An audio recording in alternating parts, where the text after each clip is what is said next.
അടുത്ത ക്ലാസ്സിലേക്ക് സ്വാഗതം. അടുത്ത ക്ലാസ്സിലെ ടോപ്പിക്ക് വനങ്ങളും വിഭവങ്ങളും അതുപോലെ തന്നെ പരിസ്ഥിതി പ്രശ്നങ്ങളും എന്ന ഭാഗമാണ്. ഇത് 14ാമത്തെ ക്ലാസ് ആണ്. അപ്പൊ നമുക്ക് ജനറൽ സയൻസ് സിലബസ് അടിസ്ഥാനത്തിൽ ജനറൽ സയൻസിൽ നാച്ചുറൽ സയൻസിൽ വനങ്ങളും വനവിഭാഗങ്ങളും എന്ന ടോപ്പിക് ഉണ്ട്, ശ്രദ്ധിക്കാം. അപ്പൊ അതുമായിട്ട് ബന്ധപ്പെട്ട വിവരങ്ങൾ നമുക്ക് നോക്കാം. ക്ലാസ്സിലേക്ക് പോകുന്നതിന് മുമ്പ് കമ്പനി ബോർഡ് LGS, വെബ്കോ, LDC എന്നിവയുടെ പെയ്ഡ് PDF നോട്ട് അവൈലബിൾ ആണ്. നിങ്ങൾക്ക് വേണമെന്ന് താല്പര്യമുള്ളവർക്ക് 9496822117 എന്ന നമ്പറിൽ നിങ്ങൾക്ക് വാട്സപ്പ് ചെയ്യാനാണ്. PDF നോട്ട് അതുപോലെ തന്നെ CA നോട്ടൊക്കെ ലഭിക്കും. അതുപോലെ തന്നെ എക്സാം 70+ എക്സാമും ഉണ്ടാവും. ഓക്കെ, ക്ലാസ്സിലേക്ക് പോകാം. ആദ്യത്തെ പോയിന്റ് ഒരു നിയമമാണ് പഠിക്കുന്നത്. എന്താണെന്ന് ചോദിച്ചാൽ ഇന്ത്യൻ വന നിയമം നിലവിൽ വന്ന വർഷം 1927. എന്നാൽ ഇന്ത്യൻ വന്യജീവി സംരക്ഷണ നിയമം 1972. ഇന്ത്യൻ വന സംരക്ഷണ നിയമം 1980. പരിസ്ഥിതി സംരക്ഷണ നിയമം 1986. ജൈവ വൈവിധ്യ നിയമം 2002. ഒന്ന് ശ്രദ്ധിക്കുക, ഇന്ത്യൻ വന നിയമം 1927, ഇന്ത്യൻ വന്യജീവി സംരക്ഷണ നിയമം 1972, ഇന്ത്യൻ വന സംരക്ഷണ നിയമം 1980, പരിസ്ഥിതി സംരക്ഷണ നിയമം 1986, ജൈവ വൈവിധ്യ നിയമം 2002. ഓക്കെ, അപ്പോ ഇന്ത്യയുടെ മൊത്തം കരഭാഗത്തിന്റെ 24.5% എന്താണ്? വനമാണെന്ന് ഓർത്തു വയ്ക്കുക. ഇന്ത്യൻ വനശാസ്ത്രത്തിന്റെ പിതാവ് എന്നറിയപ്പെടുന്ന റിഡിച്ച് ബാൻഡിക്സ് ആണ്. ട്രോപ്പിക്കൽ ഫോറസ്റ്റിംഗിന്റെ പിതാവ് എന്നറിയപ്പെടുന്നത് റിഡിച്ച് ബാൻഡിക്സ് ആണ്. ലോക വനവിസ്തൃതിയിൽ ഇന്ത്യയുടെ സ്ഥാനം ചോദിച്ചാൽ 10ാം സ്ഥാനമാണ്. ഓക്കെ, ലോക വനവിസ്തൃതിയിൽ ഇന്ത്യയുടെ സ്ഥാനം 10ാം സ്ഥാനം. ലോക ജനസംഖ്യയിൽ ഇന്ത്യയുടെ സ്ഥാനം ചോദിച്ചാൽ 1ാം സ്ഥാനവും വലുപ്പത്തിൽ ഇന്ത്യയുടെ സ്ഥാനം ചോദിച്ചാൽ 7ാം സ്ഥാനമാണെന്ന് ഓർത്തു വയ്ക്കുക. ഇന്ത്യയിൽ ഏറ്റവും കൂടുതൽ വനമുള്ള സംസ്ഥാനം മധ്യപ്രദേശ് നടുക്ക് കാണുന്ന ഇന്ത്യൻ സംസ്ഥാനമാണ് മധ്യപ്രദേശിലാണ് ഇന്ത്യയിൽ ഏറ്റവും കൂടുതൽ വനമുള്ളത് എന്ന് ഓർത്തു വയ്ക്കുക. എന്നാൽ ഇന്ത്യയിൽ ഏറ്റവും കൂടുതൽ വനമുള്ള 2ാമത്തെ സംസ്ഥാനം ചോദിച്ചാൽ അരുണാചൽ പ്രദേശാണ്. അരുണാചൽ പ്രദേശ് കിഴക്കൻ സംസ്ഥാനമാണെന്ന് ഓർത്തു വയ്ക്കുക. ഈ സംസ്ഥാനങ്ങളെല്ലാം പറയുമ്പോൾ തന്നെ നിങ്ങളുടെ മുമ്പിൽ എന്തുണ്ടാവണം? ഒരു മാപ്പ് ഉണ്ടാവണം. കൃത്യമായിട്ട് മാപ്പിൽ നിങ്ങൾ ഏതൊക്കെ സംസ്ഥാനമാണെന്ന് കറക്റ്റ് നോട്ട് ചെയ്യുകയും വേണം, ഏത് ഭാഗമാണെന്ന് മനസ്സിനകത്ത് ഉറപ്പിക്കുകയും വേണം. അപ്പൊ ഇന്ത്യയിൽ ഏറ്റവും കൂടുതൽ വനമുള്ള സംസ്ഥാനം മധ്യപ്രദേശ്, ഇന്ത്യയിൽ ഏറ്റവും കൂടുതൽ വനമുള്ള 2ാമത്തെ സംസ്ഥാനം അരുണാചൽ പ്രദേശ് ആണെന്ന് ഓർത്തു വയ്ക്കുക.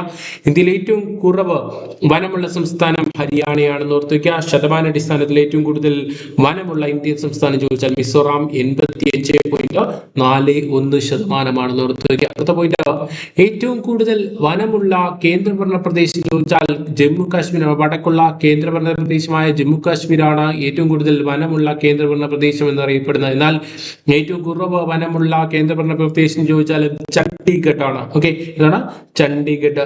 ശതമാനാടിസ്ഥാനത്തിൽ ഏറ്റവും കുറവ് വനമുള്ള സംസ്ഥാനം ചോദിച്ചാൽ ഹരിയാനയാണ് 3.62. എന്നാൽ ശതമാനാടിസ്ഥാനത്തിൽ ഏറ്റവും വനമുള്ള 2ാമത്തെ സംസ്ഥാനം ചോദിച്ചാൽ പഞ്ചാബ് 3.67 ആണെന്ന് ഓർത്തു വയ്ക്കുക. ശതമാനാടിസ്ഥാനത്തിൽ ഏറ്റവും കൂടുതൽ വനമുള്ള കേന്ദ്രഭരണ പ്രദേശം ചോദിച്ചാൽ ലക്ഷദ്വീപ്.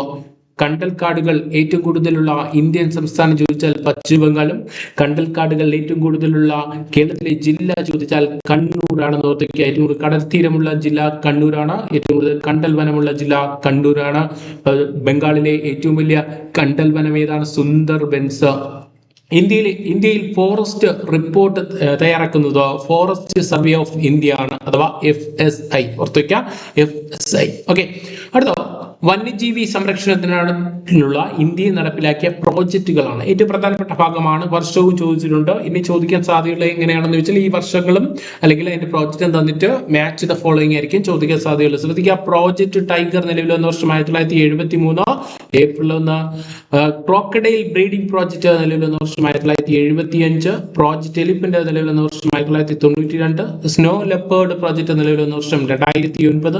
പ്രോജക്റ്റ് റൈനോ നിലവിൽ വന്ന വർഷം 2011. ഏറ്റവും കൂടുതൽ തവണ ചോദിച്ചിട്ടുള്ളത് പ്രോജക്റ്റ് ടൈഗർ നിലവിൽ വന്ന വർഷം ചോദിച്ചിട്ടുണ്ട്. അതുപോലെ തന്നെ അടുത്ത പ്രോജക്റ്റ് എലിഫന്റ് നിലവിൽ വന്ന വർഷവും സ്ഥിരമായിട്ട് ചോദിച്ച ചോദ്യമാണെന്ന് ഓർത്തു വയ്ക്കുക. അടുത്ത ഫോറസ്റ്റ് റിസർച്ച് ഇൻസ്റ്റിറ്റ്യൂട്ട് സ്ഥിതി ചെയ്യുന്ന ഡെറാഡൂണാണ്.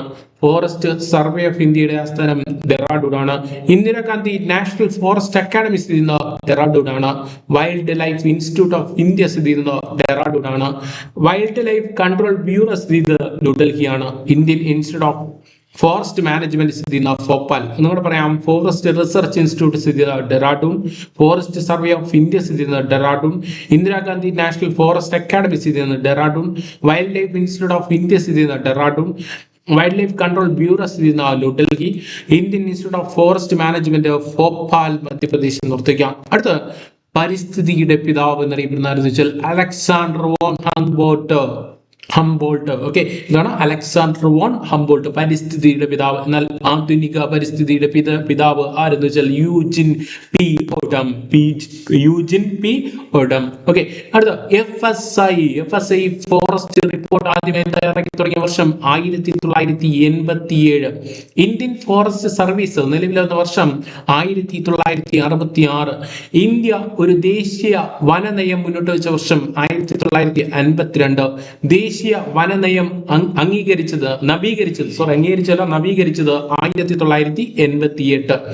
ഏത് മേഖലയിൽ പ്രാഗൽഭ്യം തെളിയിച്ചവർക്ക് നൽകി വരുന്ന പുരസ്കാരമാണ് ഇന്ദിരാ പ്രിയദർശിനി അവാർഡ് എന്ന് വെച്ചാൽ വനസംരക്ഷണത്തിന് പ്രാഗൽഭ്യം പ്രവർത്തിച്ചവർക്ക് നൽകുന്നതാണ് ഇന്ദിരാഗാന്ധി പ്രിയദർശിനി അവാർഡ്. വനസംരക്ഷണവുമായി ബന്ധപ്പെട്ട് നിൽക്കുന്നവർക്കാണ്. അടുത്ത പരിസ്ഥിതി സാമൂഹിക വികസനങ്ങൾ ലക്ഷ്യമാക്കി തരിശുഭൂമിയിൽ വനവൽക്കരണവും വനസംരക്ഷണവും വനപരിപാലനവുമാണ് എന്തെന്നറിയപ്പെടുന്നത് സാമൂഹിക വനവൽക്കരണം അഥവാ സോഷ്യൽ ഫോറസ്ട്രി എന്നറിയപ്പെടുന്നത്. ദേശീയ കാർഷിക കമ്മീഷൻ നിലവിൽ വന്ന വർഷം 1976. സാമൂഹിക വനവൽക്കരണം അഥവാ സോഷ്യൽ ഫോറസ്ട്രിയെ 3 ആയിട്ട് തിരിച്ചിട്ടുണ്ട്. ഏതൊക്കെയെന്ന് വെച്ചാൽ നഗര വനവൽക്കരണം, ഓക്കെ, അടുത്ത ഗ്രാമീണ വനവൽക്കരണം, അടുത്ത കൃഷിയുടെ വനവൽക്കരണം. ഓർത്തുവയ്ക്കാം, 3 ആയിട്ട് തിരിച്ചിട്ടുണ്ട്. സാമൂഹിക വനവൽക്കരണത്തെ 3 ആയിട്ട് തിരിച്ചിട്ടുണ്ട്. നഗര വനവൽക്കരണം, ഗ്രാമീണ വനവൽക്കരണം, കൃഷിയുടെ വനവൽക്കരണം. ഓക്കെ, നഗരങ്ങളിൽ പൊതുസ്ഥലത്തും സ്വകാര്യ സ്ഥലത്തും മരങ്ങളുടെ പരിപാലനവും വൃക്ഷത്തെ നടത്തുന്നതുമാണ് നഗര വനവൽക്കരണം എന്നറിയപ്പെടുന്നത്. നഗര വനവൽക്കരണത്തിന്റെ പ്രധാന പ്രവർത്തനങ്ങൾ ഏതൊക്കെയെന്ന് വെച്ചാൽ നഗരത്തിലെ വനവൽക്കരണം, പാർക്കുകൾ, റോഡരികിലെ തണൽ മരങ്ങൾ വെച്ചുപിടിപ്പിക്കൽ, വ്യാവസായിക വാണിജ്യ കേന്ദ്രങ്ങളിലെ ഹരിത വനവൽക്കരണം. ഓക്കെ, അടുത്ത കാർഷിക വനവൽക്കരണവും സാമൂഹിക വനവൽക്കരണവും ഊന്നൽ നൽകുന്നത് ഗ്രാമ വനവൽക്കരണമാണ്. കാർഷിക വിളകൾക്കൊപ്പം മരങ്ങൾ വെച്ചുപിടിപ്പിക്കുകയും അതുവഴി കൃഷി സ്ഥലങ്ങളിൽ ഒഴിവായി കിടക്കുന്ന ഭൂമിയെ കൂടി ഉപയോഗപ്പെടുത്തുകയും ചെയ്യുന്നതാണ് കാർഷിക വനവൽക്കരണം അഥവാ അഗ്രോ ഫോറസ്ട്രി എന്നുകൂടി ഓർത്തുവയ്ക്കുക. അടുത്ത ജലമലിനീകരണ നിയന്ത്രണ നിയമം നിലവിൽ വന്ന വർഷം 1974. വായു മലിനീകരണ നിയന്ത്രണ നിയമം നിലവിൽ വന്നത് 1981. ശബ്ദ മലിനീകരണ നിയന്ത്രണ നിയമം നിലവിൽ വന്നത് 2000 ആണെന്ന് ഓർത്തുവയ്ക്കുക. അടുത്ത DDT പോലുള്ള കീടനാശിനികൾ സൃഷ്ടിക്കുന്ന പാരിസ്ഥിതിക ആരോഗ്യ പ്രശ്നങ്ങൾ പ്രതിപാദിച്ച നിശബ്ദ വസന്തം അഥവാ സൈലന്റ് സ്പ്രിംഗ് എന്ന പുസ്തകം എഴുതിയത് അമേരിക്കൻ ഗവേഷക റേച്ചൽ കാഴ്സൺ ആണ്. 1962. സ്ഥിരമായിട്ട് ചോദിച്ചിരുന്ന ചോദ്യമാണ്, ഓർത്തുക. DDT പോലുള്ള കീടനാശിനികൾ സൃഷ്ടിക്കുന്ന പാരിസ്ഥിതിക ആരോഗ്യ പ്രശ്നങ്ങൾ പ്രതിപാദിച്ച് നിശബ്ദ വസന്തം അഥവാ സൈലന്റ് സ്പ്രിംഗ് എന്ന പുസ്തകം എഴുതിയത് അമേരിക്കൻ ഗവേഷക റേച്ചൽ കാഴ്സൺ ആണ്. ഓർത്തുക. 1962 എന്ന് ഓർത്തുവയ്ക്കാം. ഇൻസെക്ട് ബോംബ് എന്ന ഓമനപ്പേരിൽ പെട്രോളിയം ഉൽപ്പന്നങ്ങളുമായി കലർത്തി DDT കൃഷിയിടങ്ങളിൽ സ്പ്രേ ചെയ്തിരുന്നു. ഓക്കെ, ഇൻഡെക്സ് ബോംബ് എന്ന ഓമനപ്പേരിൽ. ഓർത്തേക്ക് അമേരിക്ക DDT നിരോധിച്ച വർഷം 1972. DDT അമേരിക്ക നിരോധിച്ചാണ്. ശ്രദ്ധിക്കുക, അപ്പൊ എത്രയും അപകടകാരിയാണ് DDT എന്ന് ഉപയോഗിക്കുക. ഓർത്തുവയ്ക്കുക, ഈ DDT നമ്മൾ ഇപ്പോഴും ഉപയോഗിക്കുന്നു എന്ന് ഓർത്തുവയ്ക്കുക. അപ്പൊ എത്രമാത്രം അപകടകാരിയാണ് DDT. അമേരിക്ക വരെ നിരോധിച്ച സാധനമാണ് DDT എന്ന് ഓർത്തുവയ്ക്കുക. അടുത്ത തീരപ്രദേശങ്ങളെ ജൈവ സംരക്ഷണ കേന്ദ്രം ലക്ഷ്യമാക്കി കേരളത്തിലെ വനം മത്സ്യബന്ധന വകുപ്പുകൾ ചേർന്ന് നടപ്പിലാക്കിയ പദ്ധതിയാണ് ഹരിത തീരം. അടുത്ത സംസ്ഥാന കലാലയങ്ങൾ ഹരിതവമാക്കാൻ വിദ്യാഭ്യാസ വനം വകുപ്പ് സംയുക്ത പരിപാടിയാണ് നമ്മുടെ മരം. വനം വകുപ്പും സംസ്ഥാന വിദ്യാഭ്യാസ വകുപ്പും സംയുക്തമായി സംഘടിപ്പിച്ച വനവൽക്കരണ പദ്ധതിയാണ് എന്റെ മരം. വനം വകുപ്പും ട്രേഡ് യൂണിയൻ പ്രവർത്തകരും ചേർന്ന് നടപ്പിലാക്കിയ സാമൂഹിക വനവൽക്കരണ പദ്ധതിയാണ് വഴിയോരത്തണൽ. സമാധാന നോബൽ നേടിയ ആദ്യ ആഫ്രിക്കൻ വനിത വാങ്കായ് മതായി ഏത് വർഷം? 2004. ഗ്രീൻ ബെൽറ്റ് മൂവ്മെന്റ് സ്ഥാപക വാങ്കായ് മതായാണ്. 1977 വാങ്കായ് മതായി ഗ്രീൻ ബെൽറ്റ് മൂവ്മെന്റ് സ്ഥാപിച്ചത് എന്ന് കൂടി ഓർത്തു വയ്ക്കാം. അടുത്ത പഠനങ്ങളാണ്. പൂവ് കൃഷി രീതികളാണ്. പൂവ് ഫ്ലോറിക്കൾച്ചർ പഠനശാഖകളാണ്. പൂവ് ഫ്ലോറിക്കൾച്ചർ, മുന്തിരി വിറ്റിക്കൾച്ചർ, തേനീച്ച എപ്പിക്കൾച്ചർ, വനം സിൽവിക്കൾച്ചർ, ഏറ്റവും പ്രധാനപ്പെട്ട പോയിന്റ് മത്സ്യം പിസിക്കൾച്ചർ, പക്ഷി എവിക്കൾച്ചർ, മുയൽ ക്യൂണിക്കൾച്ചർ. ഓർത്ത് വയ്ക്കാം. അപ്പോൾ സ്ഥിരമായിട്ട് ചോദിക്കുന്ന പഠനശാഖകളാണ് ഒന്നുകൂടെ പറയാം. പൂവ് ഫ്ലോറിക്കൾച്ചർ, മുന്തിരി വിറ്റിക്കൾച്ചർ, തേനീച്ച എപ്പിക്കൾച്ചർ, വനം സിൽവിക്കൾച്ചർ, മത്സ്യം പിസിക്കൾച്ചർ, പക്ഷികൾ എവിക്കൾച്ചർ, മുയൽ കുണിക്കൾച്ചർ. ഓക്കെ, അടുത്ത ഒറ്റ വൈക്കോൽ വിപ്ലവം എന്ന പുസ്തകത്തിന്റെ രചയിതാവ് മസനോബു ഫുക്കുവോക്ക. ഓർത്തൊക്കെ ചോദിച്ച ചോദ്യമാണ്. ഒറ്റ വൈക്കോൽ വിപ്ലവം ആരുമായി ബന്ധപ്പെട്ടിരിക്കുന്നു? മസനോബു ഫുക്കുവോക്ക. ഇന്ത്യയിൽ തുടങ്ങുകയും ലോകം മുഴുവൻ വ്യാപിക്കുകയും ചെയ്ത ഒരു പ്രസ്ഥാനമാണ് ലോ ബയാൻ പ്രസ്ഥാനം. അടുത്ത നർമ്മദ ബച്ചാവോ ആന്തോളൻ സമര നായിക എന്നറിയപ്പെടുന്ന മീത പട്കർ. വൃക്ഷങ്ങളുടെയും വനങ്ങളുടെയും സംരക്ഷണത്തിന് വേണ്ടി കർണാടക നിലവിൽ വന്ന പ്രസ്ഥാനമാണ് അപ്പിക്കോ പ്രസ്ഥാനം. ആരംഭിച്ച സ്ഥലം കർണാടക. ആരംഭിച്ച വർഷം 1983.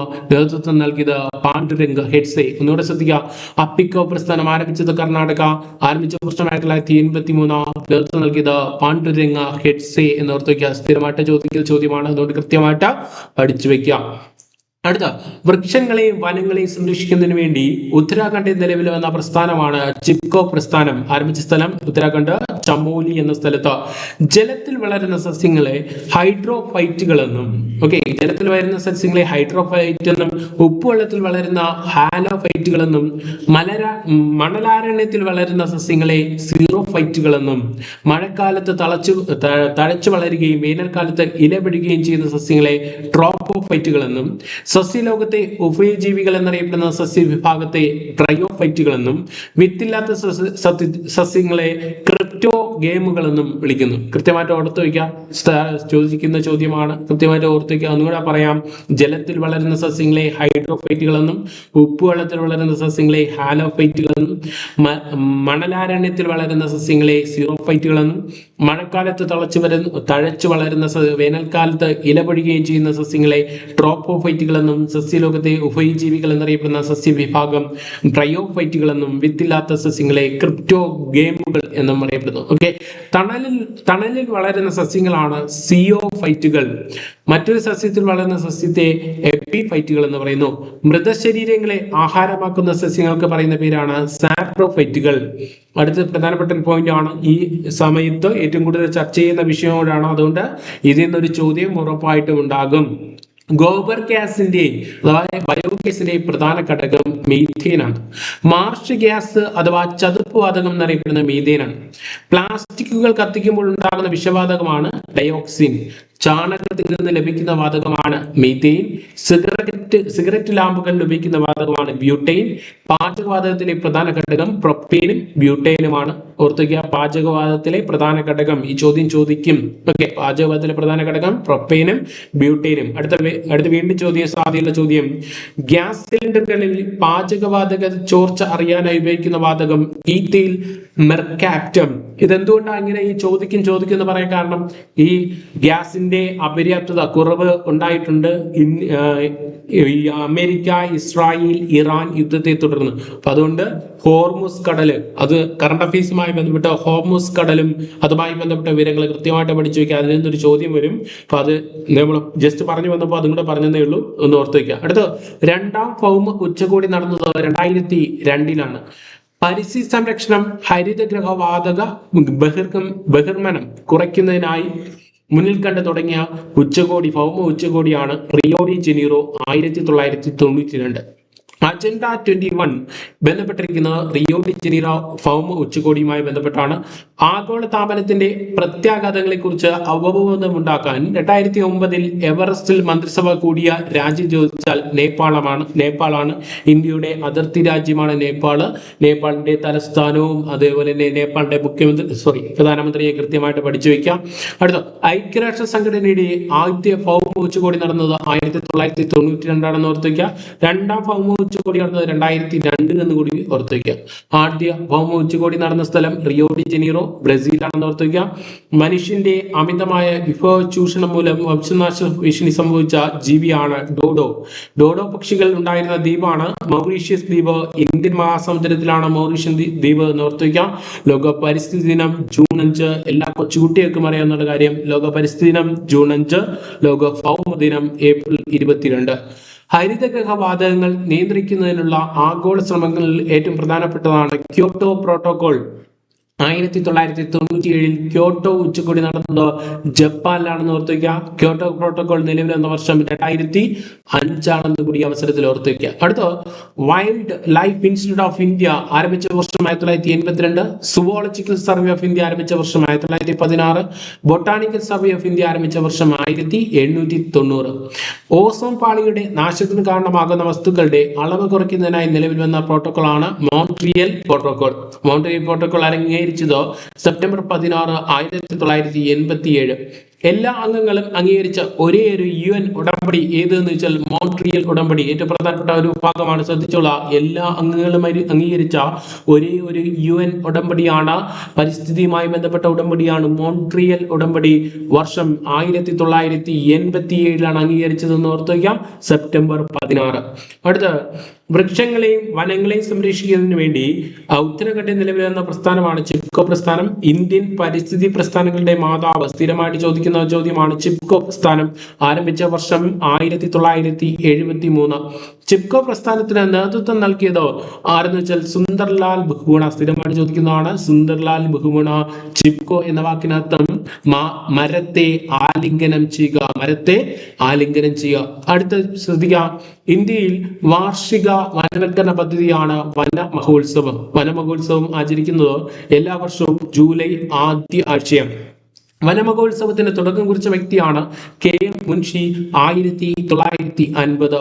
ഇന്ത്യയിൽ ആദ്യമായി വനമഹോത്സവം ആരംഭിച്ച സംസ്ഥാനമാണ് ഗുജറാത്ത്. ഏറ്റവും കൂടുതൽ കടൽ തീരമുള്ള ഇന്ത്യൻ സംസ്ഥാനം ചോദിച്ചാൽ ഗുജറാത്ത്. അപ്പോൾ ഗുജറാത്തിലാണ് ആദ്യമായി വനമഹോത്സവം ആരംഭിച്ചത്. ജൈവ വൈവിധ്യം എന്ന പദം ആദ്യമായി ഉപയോഗിച്ച ബ്രിട്ടീഷ് പ്രകൃതി ശാസ്ത്രജ്ഞനാരെന്ന് വെച്ചാൽ വാൾട്ടർ G. റോസൻ 1985.